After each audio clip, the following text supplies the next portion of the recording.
Boo. Just a little bit. All right. Well, I know it's a late night for Michael and the people who work here, so thanks for sticking around. You guys all in high school? No? You're not? Are you in college or what? College? All right. Man, that was a really bad risk.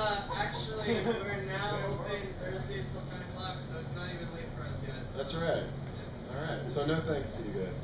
All right. Sorry. I'm sorry I misidentified you guys back there. You just seem so young and exuberant and full of life, and I thought they must not be in college. All right. Well, I was asking because I'm going to read a high school poem right off the bat. This poem's called "The Year Hayakatuka Was Said." It has a little epigraph, which is like a little inscription at the top.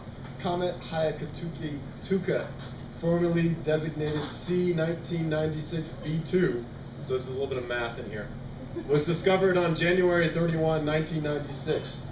It was dubbed the Great Comet of 1996. Its passage near the Earth, one of the closest cometary approaches in recorded history.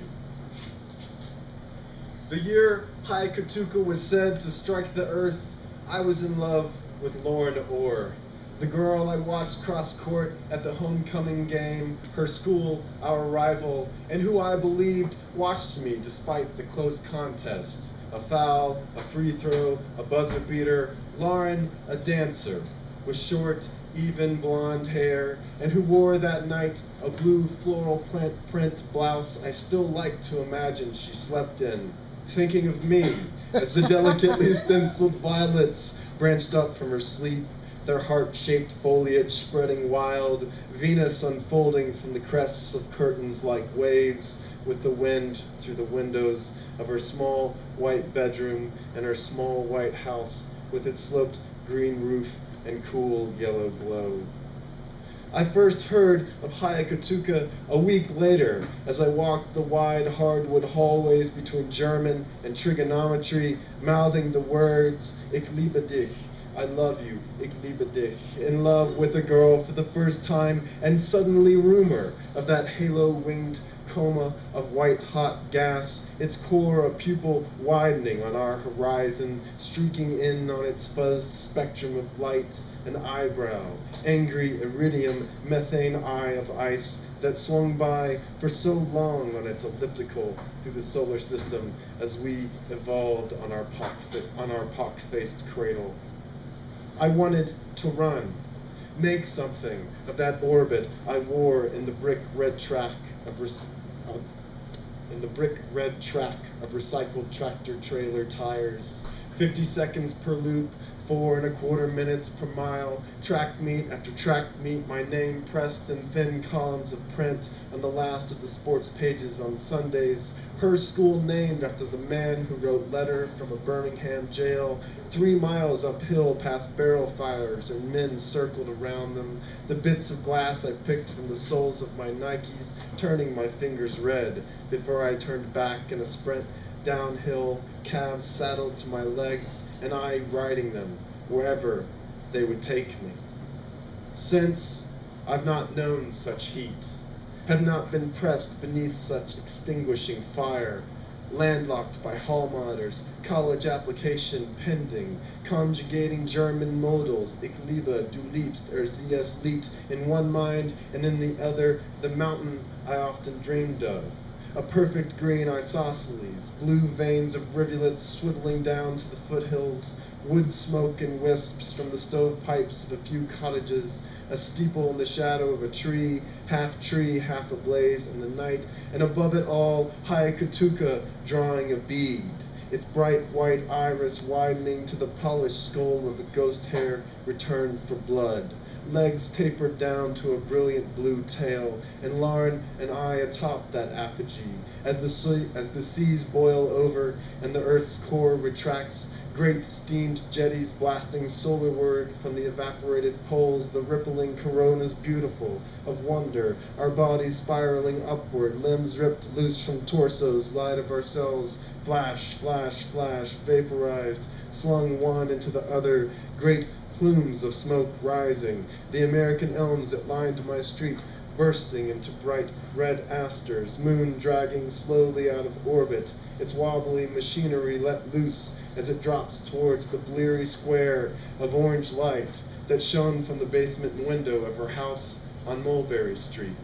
Its splash glow articulating the laces of our sneakers as we kissed one more time for the night, and we stopped to listen to the sound of her father between notes, the piano, all that sound, the chords drifting upward and out into nowhere. Okay, it's over now. I'm going to finish with a slightly longish poem, but it's fairly quick. Judy Jordan is an amazing poet who none of you know, I'm sure. She was my teacher in grad school, and she saves pugs, the puppies, the dogs from puppy mills.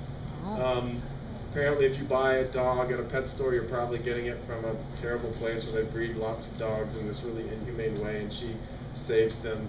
And so she lives in this house that she built herself out of cordwood, the wood you burn in your fireplace. You can make a house out of it. And she has, at any time that you go out there, it's in the middle of the woods, about an hour from anywhere, there will be about 50 pugs, and they will try to eat you. But anyway, I used to go out there and help her do stuff, like build a house. This is called Deer Ticks. And this is funny, so please laugh if you want. Like a lot, yeah. If you don't, I'll feel kind of bad. Okay, Deer Ticks. Never before had they seen a man pee. Judy's pugs, who clamored for real estate between my legs as I, the student commissioned to fell the young poplars that thrashed and threatened to smash the hovel of cordwood and mortar she'd erected by hand, by wheelbarrow, by chainsaw on the outskirts of the Shawnee National Forest as I anointed them. One by one, those spraddle-legged canines of constantly bulging and blinking eye, and they were saved, quivering and desperate as they peered into the work and Lone Star beer-made golden stream that issued forth from my body, and they were forgiven. Those stubby brutes, all their innumerable doggy sins, I, their holy man.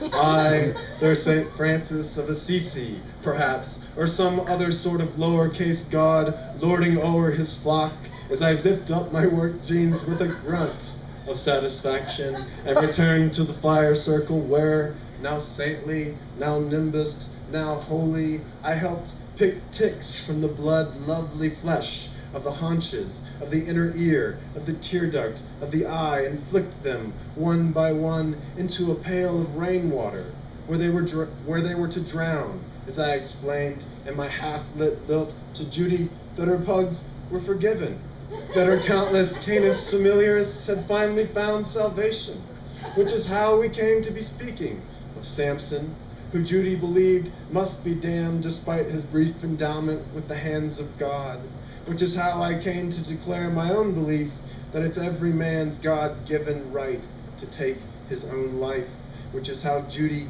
came to turn to me in the dark, gray hair made silver by the backlight of fire, and ask, but what about women? And all night there was the dream I kept waking from and falling back into. What with the wind whipping the trees into such frenzy, and the pugs squeezing past the door, hunchbacked in its frame, to bawl at the bareness of the world floating through the night, until well past sunrise, when I could no longer stand the incendiary sleeve of my mummy bag, and rose to return to the wide oval of stones, where, crawling derelict from the pit of ashes I'd made the night before with the pail of water, the ticks we thought we'd drowned, emerging one by one from the soft powder of cinders, dazed as they stumbled up the shallow gradient, all in a line like pilgrims or supplicants or mourners, some of them horribly burned, some untouched, a mute song rising from the earth as they retreated into the woods from which they'd come, and I let them. Thank you very much. Oh, very good.